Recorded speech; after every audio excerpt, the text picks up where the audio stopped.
বিসমিল্লাহিররহমানিররহিম। আসসালামু আলাইকুম। Welcome to Chevron's artistries page. আজকে আপনাদের সাথে চলে এসেছি সবচেয়ে ইজিয়েস্ট ওয়েতে একটা ইয়াম্মিয়েস্ট ডেজার্ট শেয়ার করার জন্য।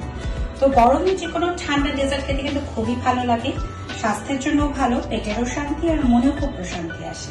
তো খুব ইজিলি গ্রীষ্মের সবচেয়ে ইয়াম্মি জিনিসটা, যেটার জন্য আমরা সারা বছর অপেক্ষা করে থাকি, পাকা আম আর দুধ দিয়ে খুব সহজে হাতের কাছে থাকা উপকরণ দিয়ে কি করে একটা ইয়াম্মি ডেজার্ট তৈরি করে নেওয়া যায় সেটা আপনাদের সাথে শেয়ার করছি। তো এখানে দেখতে পাচ্ছেন একটা পরিষ্কার পাত্রে সুন্দর করে আমকে কিউব করে কেটে নিয়েছি, আর এর পাশাপাশি এখানে একটা পরিষ্কার পাত্রে প্রায় 1 লিটারের মতো দুধ নিয়ে নিয়েছি। তো এতে একে একে অ্যাড করে দিব 1 কাপ চিনি, সাথে আরো অ্যাড করে দিব অল্প একটু লবণ। এখানে আপনারা চাইলে চিনিটা স্কিপ করতে পারেন, কারণ আম যদি খুব পাকা মিষ্টি থাকে তাহলে তাতেই কিন্তু আপনাদের কাজটা হয়ে যাবে। বাট সেক্ষেত্রে চিনিটা যদি অ্যাড করা হয় তাহলে কিন্তু স্বাদটা আরো ভালো আসে। আর ডেজার্টের এই পর্যায়ে কিন্তু আপনারা চাইলে লবণটাও স্কিপ করতে পারেন, কিন্তু লবণটা দিলে দুধের স্বাদটা, পাকা আম, চিনি সবকিছুর একটা সুন্দর ব্যালেন্স চলে আসে। আরো এতে অ্যাড করতে হবে 2 চা চামচের মতো আগার আগার পাউডার। তারপর সুন্দর করে দুধটাকে নিমা জালে সুন্দর করে গরম করে নিতে হবে। তো চলুন জাল করে নেওয়ার জন্য চুলাটা চালু করে নেওয়া যাক।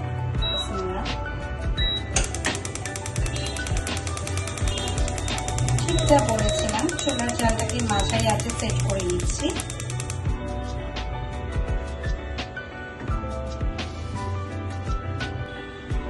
তারপর অনবরত নাড়তে নাড়তে দুধগুলোকে গরম করে নিতে হবে। দুধের যে মিশ্রণগুলো সেগুলো সুন্দর করে দুধের সাথে মিশিয়ে নিতে হবে, যেন চিনি, লবণ, আগার আগার পাউডার খুব স্মুথলি দুধের সাথে মিশিয়ে যায়। আর এই পর্যায়ে অবশ্যই মাথায় রাখতে হবে যে দুধটাকে কিন্তু অনবরত নাড়াচাড়ার মধ্যে রাখতে হবে। নাহলে যতই আমি একটা ননস্টিক কড়াই নিয়েছি বা ফ্রাই প্যান বা পাত্র নিয়েছি কেন, আপনারা সিলভার পাত্রে করেন বা যাই করেন, দুধ কিন্তু খুব স্বাস্থ্য খাবার, খুব সহজে কিন্তু পোড়া লেগে যায়। তো অনবরত এভাবে নাড়তে নাড়তে মাঝারি জালে দুধটাকে একটু জাল দিয়ে নিতে হবে। যখন দুধটা এভাবে ফুটতে থাকবে সেই পর্যায়ে দুধকে আবার নাড়াচাড়া দিয়ে সুন্দর করে তখন আরেকটু 5 মিনিটের জন্য, যখন দুধ এভাবে ফুটতে শুরু করবে তখন দুধগুলোকে আরেকটু নাড়াচাড়া দিয়ে আরো 5 মিনিটের জন্য জাল করে নিতে হবে। আর অনবরত দুধটাকে কিন্তু একটু পরপর নাড়তে থাকতে হবে, ওই অ্যাজ ইউজুয়াল যা বলেছিলাম, যেন নিচে দিয়ে দুধটা লেগে না যায় বা পোড়া পোড়া গন্ধটা না চলে আসে। আরো 5 মিনিট জাল করে নেওয়ার পর দুধের কনসিস্টেন্সিটা যখন ঠিক এরকম হয়ে যাবে তখন ধরে নিতে হবে যে দুধটা ডেজার্ট তৈরির জন্য রেডি হয়ে গিয়েছে। তখন ডেজার্টটা সেট করার জন্য একটা পাত্র নিয়ে নিব পরিষ্কার, আর ওই পাত্রে দুধটাকে ঢেলে নিতে হবে। তো আমি এরকম একটা পাত্র নিয়ে নিয়েছি, আপনারা আপনাদের হাতের কাছে সুবিধার্থে যে পাত্র পাবেন সেটাই নিয়ে নেবেন।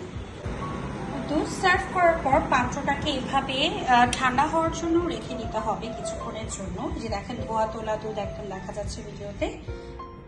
এ পর্যায়ে দুধটাকে ঠান্ডা করে নেওয়ার জন্য কিছুক্ষণ রেখে দিতে হবে। আর ঠান্ডা হওয়ার পর কি করতে হবে চলুন একটু অপেক্ষা করেই দেখে নেওয়া যায়।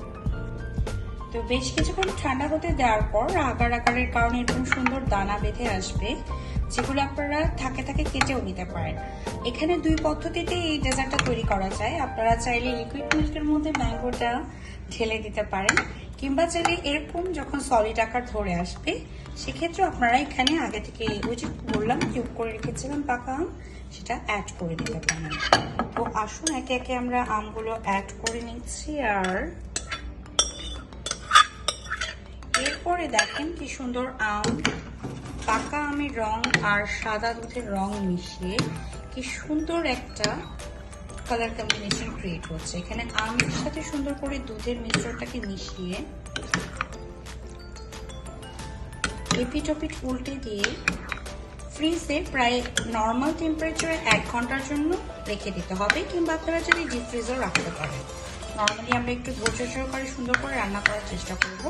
তো নর্মাল ফ্রিজে আমরা 1 ঘন্টার জন্য টেম্পারেচারে সেট করে রেখে দিচ্ছি। আর চলুন তারপর দেখে নেওয়া যায় ডেজার্টটা কিরকম হলো। দেখুন ফাইনালি সেট আপ করার পর কি সুন্দর একটা লুক এসেছে। আর এখন এটাকে সুন্দর করে কেটে খাওয়ার পালা। তো চলুন একটু ট্রাই করে দেখা যাক। আর দুধটা মিলিয়ে চমৎকার একটা স্বাদ কিন্তু এসেছে।